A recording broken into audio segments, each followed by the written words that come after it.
हमारे इस चैनल मैथिली गंगा को लाल बटन दबाकर सब्सक्राइब करें व घंटी के निशान का बटन दबाएं ताकि सभी नए वीडियो आप तक तुरंत पहुंचे बिल्कुल मुफ्त।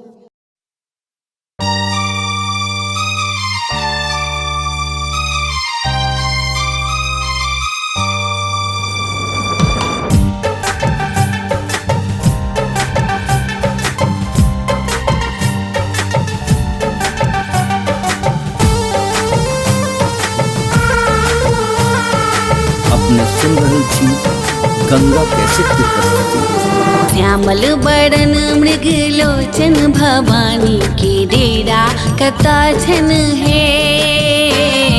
श्यामल बरन मृग लोचन भवानी के डेरा कता छन है। डेरा कता छन, डेरा कता छन, डेरा कता छन, डेरा कता छन। श्यामल श्यामल वरण मृग लोचन भवानी के डेरा कता छन है। श्यामल वरण मृग लोचन भवानी के डेरा कता छन है।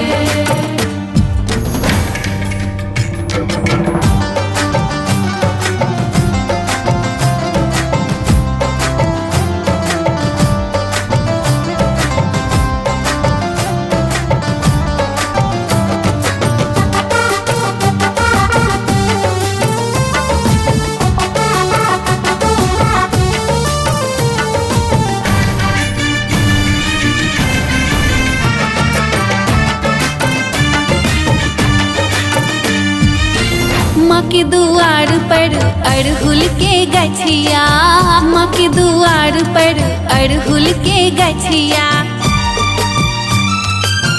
माँ के दुआर पर अड़हुल के गछिया। चमचम चमचम करे सारी रतिया भवानी के डेरा कता छन है।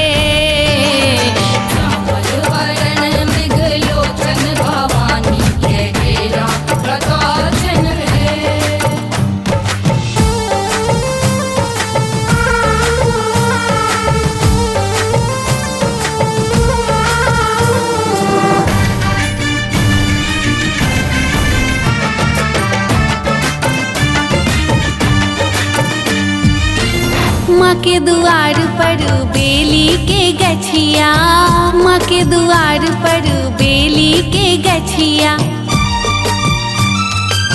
माँ के दुआर पर बेली के गछिया। बेली बेली फूले आधी रतिया भवानी के डेरा कता छन है।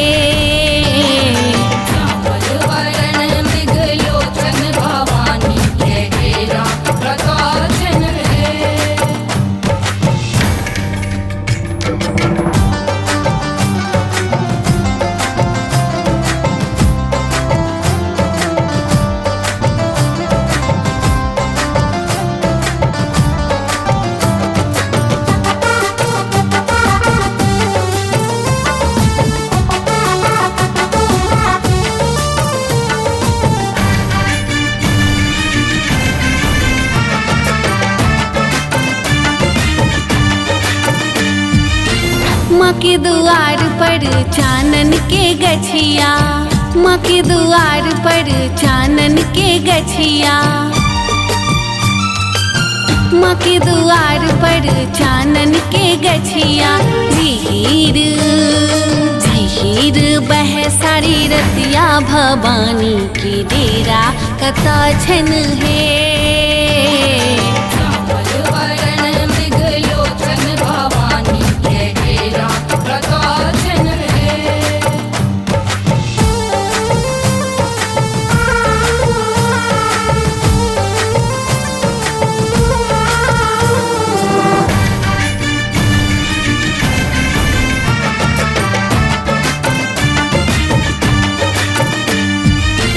माँ के दुआर पर छागर बान्हल, माँ के दुआर पर छागर बान्हल, माँ के दुआर पर छागर बान्हल।